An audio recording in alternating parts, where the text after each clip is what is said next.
اچھا پہلے صحیح ہو. ہاں دوسرا میرا جو فلا ہے وہ میں 2 منٹ کے اندر اندر ہی آپ سے کمپلیٹ کر دوں گا کیونکہ آپ نے ریسٹرکشن لگائی ہوئی ہے. تو میں شروعات جاننا چاہتا ہوں کہ حضرت محمد کا جو ارلی کریئر تھا جب انہوں نے اسلام کو دعوت لوگوں کو دینی شروع کی مکے میں، تو تقریباً 11 سال کے قریب انہوں نے دعوت دی، لیکن 200 سے بھی کم لوگوں نے اسلام قبول کیا. تو اس سے کم یہ ثابت ہوتا ہے کہ ان کی دعوت واز اے فیلئر، کیونکہ بہت کم لوگوں نے اسلام کو قبول کیا. اور اس میں ایک آیت بھی آتی ہے جس میں یہ کہا گیا ہے کہ او profit it doesn't matter whether you warn them or not, they will not believe because Allah has sealed their hearts. تو یہاں پہ ان کو کامیابی نہیں ہوئی. تو میرا یہ کہنا ہے کہ یہ کنکلوژن تو یہی نکلتا ہے کہ جو مشرکین مکے تھے ان کے دلوں کو سیل کر دیا گیا تھا اللہ کی طرف سے. پر لیکن جب حضرت محمد فوج لے کے مکہ فتح کیا تو اللہ نے مشرکین مکے کے دلوں کو کھول دیا تلوار کے حساب سے. ویسے پہلے کیوں نہیں کھول دیا؟ یہ میں سے فلاح سمجھتا ہوں. آپ نے 2 باتیں کہی ہیں. سب سے پہلی بات تو یہ کہ 11 سال کے عرصے میں صرف 200 کے قریب مسلمان ہوئے، تو یہ ایک طرح کا فیلئر ہے. تو اس کا جو جواب ہے وہ یہ ہے کہ یہ ایک نیچرل طریقہ ہے کسی بھی پروجیکٹ کے ٹیک آف کرنے کا. اس سے اگر مان لیجئے کہ آج کی تاریخ میں بغیر کسی تشبیہ کے ایک مثال دے رہا ہوں سمجھانے کے لیے. آپ نے ایک کمپنی جو ہے وہ اسٹاک مارکیٹ میں لانچ کی اور اچانک اس کے شیئر 1 لاکھ روپے پر شیئر چلا گیا پہلے ہی دن. ہر ایک آدمی کیا سمجھے گا کہ یار یہ کچھ اسکیم لگ رہا ہے، کہ بٹ کوئن والا چکر تو نہیں ہے. تو اور اس کے بعد اگلے دن وہ پلنج ہو جائے. تو آبویسلی بات ہے کہ یہ کوئی نیچرل طریقہ نہیں ہے، بلکہ کوئی بھی کمپنی کوئی بھی پروجیکٹ ہے وہ آہستہ آہستہ بلڈ ہوتا ہے. Organic growth. Hold on. اور جب وہ اس جگہ پہنچ جاتا ہے پھر وہ اسٹرینتھ کے ساتھ آگے بڑھتا ہے، مضبوطی کے ساتھ. شروع میں ٹائم لگتا ہے. تو آپ صلی اللہ علیہ وسلم کے ہاتھ پر جو 200 لوگوں نے اسلام قبول کیا اور 11 سال، یہ ایک نیچرل طریقہ تھا. اور اس کے بعد پھر وہ تیزی کے ساتھ بڑھا. اب یہ جو تیزی کے ساتھ بڑھا یہ وارز کے بعد بڑھا یا وارز سے پہلے یہ کام شروع ہو گیا تھا؟ آپ نے یہ تو کہا کہ بھائی جنگوں کے بعد پھر اللہ تعالیٰ نے قریش کے دل کھولے، لیکن انصار کے دل کس طرح کھولے تھے؟ کون سی جنگ ہوئی تھی آپ صلی اللہ علیہ وسلم اور مدینے کے انصار کے درمیان؟ ذرا اس جنگ کا نام بتائیے مجھ کو. دیکھیے جو یعنی کہ انصار اور مسلموں کے بیچ اور یعنی ابھی انصار نے اسلام قبول نہیں کیا، مدینے کے یہ مشرکین مدینہ کے ہیں نا. ہاں جی انصار کون تھے؟ مدینے کے مشرکین. مدینے کے مشرکین. تو اب مسلمان جو 200 مسلمان تھے مکے میں، ان کے اور مدینے کے مشرکین کے درمیان کون سی جنگ ہوئی تھی؟ نہیں، کوئی جنگ نہیں ہوئی. کوئی جنگ نہیں ہوئی. اچھا، آپ صلی اللہ علیہ وسلم مدینے گئے تھے؟ جی ہاں. نہیں گئے تھے؟ نہیں، وہ ان کو نبی بننے کے بعد مدینے تشریف نہیں لے گئے. نہیں، مدینے وہ تب گئے تھے جب ہجرت کے بعد گئے تھے نا. ہجرت کو گئے تھے نا. اس سے پہلے تو نہیں گئے نا مکی زندگی میں، مکی لائف میں. جی نہیں گئے. کون آیا؟ وہ خود آئے نا. جی ہاں، خود آئے. اور اس جگہ، وہ جگہ آج بھی موجود ہے، وہاں مسجد بنی ہوئی ہے مینا کے قریب، کہ جہاں وہ بیعت ہوئی، آپ صلی اللہ علیہ وسلم نے اپنا پیغام دیا. تو اب مجھے بتائیں کہ ان لوگوں کا دل کس نے پھیرا؟ یہاں تو جنگ نہیں ہوئی تھی. تو اگر جنگ ہی اصول ہے تو پھر مشرکین مدینہ کے ساتھ بھی تو جنگ ہونی چاہیے تھی نا. ایک بھی جنگ نہیں ہوئی. بغیر کسی جنگ کے مدینہ کے اندر اسلام پھیل گیا. اوس اور خزرج دونوں کے دونوں اسلام میں داخل ہو گئے. آپ صلی اللہ علیہ وسلم جب ہجرت میں کر کے وہاں تشریف لے گئے ہیں تو ایک بہت بڑی تعداد، پوری کمیونٹی پہلے سے تیار تھی. آپ صلی اللہ علیہ وسلم سے پہلے جمعہ وہاں شروع ہو گیا تھا. وہاں پر آپ صلی اللہ علیہ وسلم نے ایک آزاد کردہ غلام تھے سالم، اور اسی طریقے سے اور 1-2 صحابی اور تھے جن کو باقاعدہ ٹرین کر کے وہاں تعلیم کے لیے بھیجا تھا. تو آپ کا جو یہ نیریٹو ہے کہ نہیں جنگوں کے نتیجے میں قریش کا دل کھلا، یہ نیریٹو غلط ہے. اچھا، ایک بات، hold on, let me complete. دوسری بات، دیکھیں قرآن کریم نے ایک بات ذکر کی ہے سورہ حدید میں، کہ وہ جو سورہ حدید کی ایک آیت ہے اس میں یہ کہ لا یستوی کیا ہے وہ من قبل الفتح وقاتل اولئک اعظم درجۃ من الذین انفقوا. یہ جو آیت ہے، اس آیت کا جو خلاصہ ہے وہ یہ ہے کہ فتح مکہ سے پہلے کچھ لوگوں نے اسلام قبول کیا، اور فتح مکہ کے بعد، جی ہاں میں نے ایک صاحب نے کریکشن کیا، مصعب ابن عمیر، بالکل ٹھیک، فتح مکہ کے بعد کچھ لوگوں نے بڑی تیزی کے ساتھ اسلام قبول کیا. اللہ تعالیٰ فرماتے ہیں کہ کلم وعد اللہ الحسنہ، کہ دونوں گروپ سے اللہ تعالیٰ حسنہ یعنی بھلائی کا اور جنت کا وعدہ کرتا ہے، لیکن یہ دونوں گروپ برابر نہیں ہیں. اور اس آیت سے جو نتیجہ نکلتا ہے وہ یہ نکلتا ہے کہ کچھ لوگ ذرا ویٹ اینڈ واچ کرتے ہیں کہ یار دیکھیں ٹھیک ہے بات تو سمجھ میں آ رہی ہے لیکن لیٹس ویٹ اینڈ واچ، اور اس کے بعد پھر وہ جوائن کرتے ہیں. اور کچھ لوگ ابتدا میں ہی جوائن کر لیتے ہیں اگر ان کو بات سمجھ میں آ جاتی ہے. تو جو لوگ ابتدا میں جوائن کرتے ہیں یہ بہت ہی ہائیلی انٹلیکچوئل لوگ ہوتے ہیں جو آگے نتیجے کے اوپر بھی نظر رکھتے ہیں. اور کچھ لوگ جو ویٹ اینڈ واچ کرتے ہیں وہ اتنے زیادہ انٹلیکچوئل نہیں ہوتے، لیکن جو لوگ ایونچولی جوائن کر لیتے ہیں ظاہر ہے کہ وہ بھی بھلائی میں رہتے ہیں.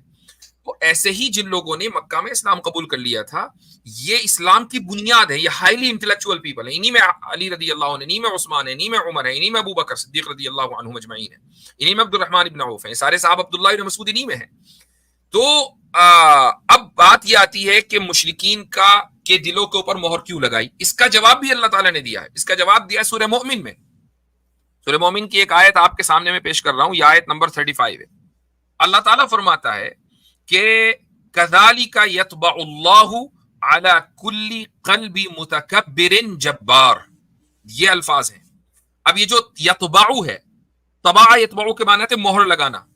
اللہ مہر لگا دیتا ہے، سیل کر دیتا ہے، بند کر دیتا ہے ایسے لوگوں کے دلوں کو.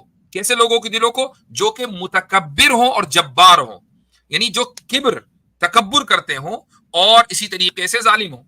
ظلم کرنے والے اور کبر کرنے والوں کے دلوں پر مہر لگتی ہے. تو آپ کا جو ایکشن ہے اس کے نتیجے میں آپ کے دل کے اوپر مہر لگی ہے.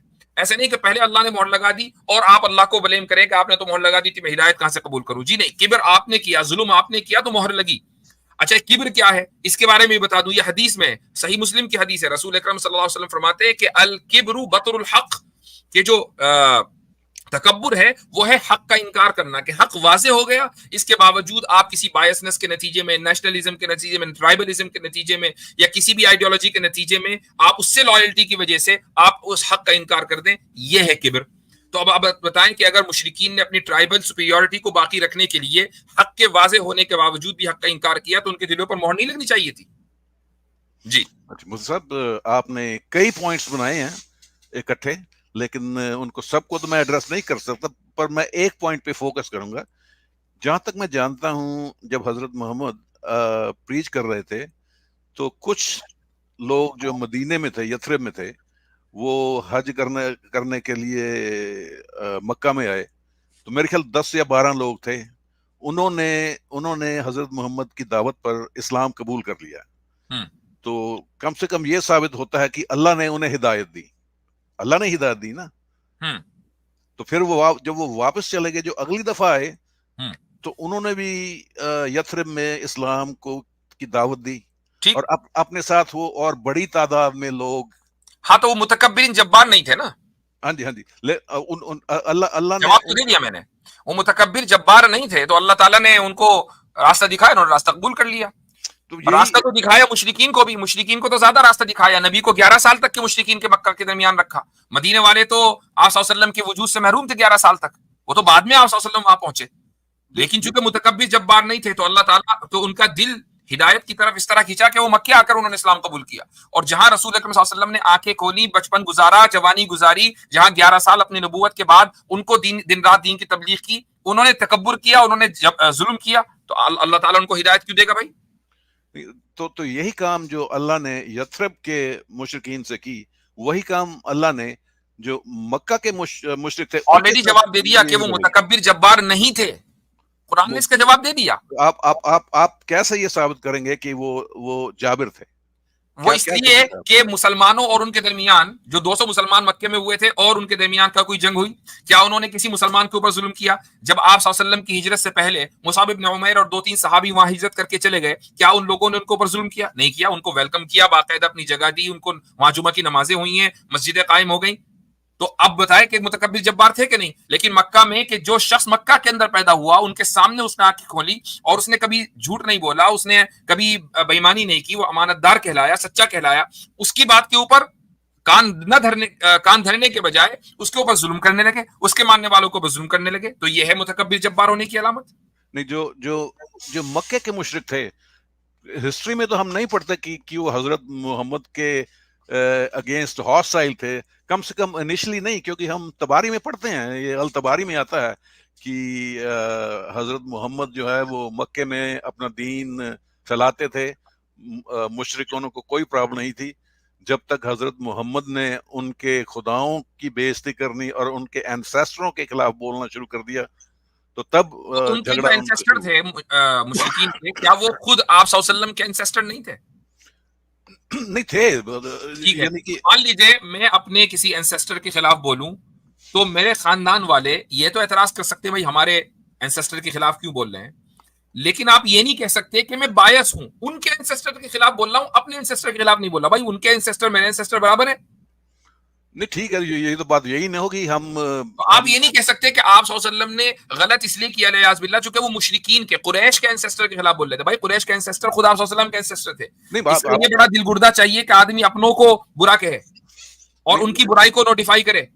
اگر امیجن کریں، مجھے ایک بات بتائیے، آپ ابو شاکر آپ کے اینسیسٹر کے بارے میں آپ کو پتہ چل جائے کہ بہت غلط آدمی تھا اور آپ یہ کہیں کہ چونکہ وہ آپ کا اینسیسٹر تھا لہٰذا آپ کچھ نہیں بولیں گے، تو آپ سے بڑا تو بد اخلاق کوئی ہے ہی نہیں. نہیں مصعب، اگر میرا دادا ہے، ہم اس کے 11 پوتے ہیں، اگر کوئی ہم میں سے ایک جو ہے وہ ان کے خلاف بولتا ہے تو نیچرلی میں افینڈ ہوں گا اور میں ریئیکٹ کروں گا. آپ افینڈ ہوں گے، آئی انڈرسٹینڈ، آپ افینڈ ہوں گے، لیکن یہ نہیں کہا جائے گا کہ آپ نے اپنے اینسیسٹر کو تو بچا لیا، باقی 10 پوتوں کے اینسیسٹر کو برا کہہ دیا، چونکہ جو 10 پوتوں کا اینسیسٹر ہے وہی آپ کا اینسیسٹر ہے. رائٹ؟ بالکل ٹھیک ہے. ٹھیک. اچھا، یہ جو اس کو آپ لوگ پورٹرے کرتے ہیں نا، وہ یہ کرتے ہیں کہ محمد صلی اللہ علیہ وسلم نے قریش کے اینسیسٹرز کو گالیاں دی اس لیے قریش خلاف. قریش کے اینسیسٹرز انہی کے تو اینسیسٹر تھے. ایک بات. دوسری بات، اگر ابو شاکر صاحب آپ 11 پوتے ہیں اپنے دادا کے اور آپ کو مثلا الون آپ کے اپنے دادا کی کوئی خرابی ہر حال میں پتہ ہی نہیں، ایسا ہے کہ اس میں آپ کو کوئی شک نہیں ہے کہ وہ اتنا برا آدمی تھا، مثلا میں نہیں کہہ رہا ہوں وہ تھے، لیکن I am just hypothetically speaking, اور آپ اس کو ہائی لائٹ کریں اور آپ کے جو 10 کزنز ہیں وہ کھڑے ہو جائیں کہ یار یہ کیا بات ہے، ٹھیک ہے تمہیں پتا ہے لیکن خاموش رہو، تو کیا یہ مورلی ٹھیک ہوگا؟ نہیں.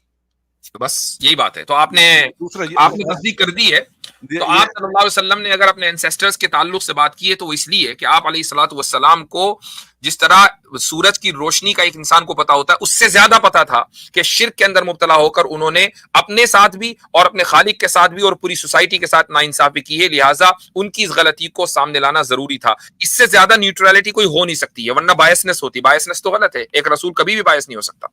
کیونکہ جو میرے خیال ابن ہشام کی جو چلیں اب ہو گیا، اب اس وقت تو گھنٹوں رہ گئے، اب 2 منٹ سے آپ زیادہ دے دیے، 20 منٹ دے دیے. چلیے ٹھیک ہے مفتی صاحب، لیکن کنکلوژن میں یہی کہنا چاہتا ہوں. کنکلوژن تو آپ مجھے کرنے دیں، آپ کنکلوژن میں آپ کیا کہیں گے آپ؟ ہاں، آ کے کر دیجیے گا کنکلوژن. چلیں صحیح ہے.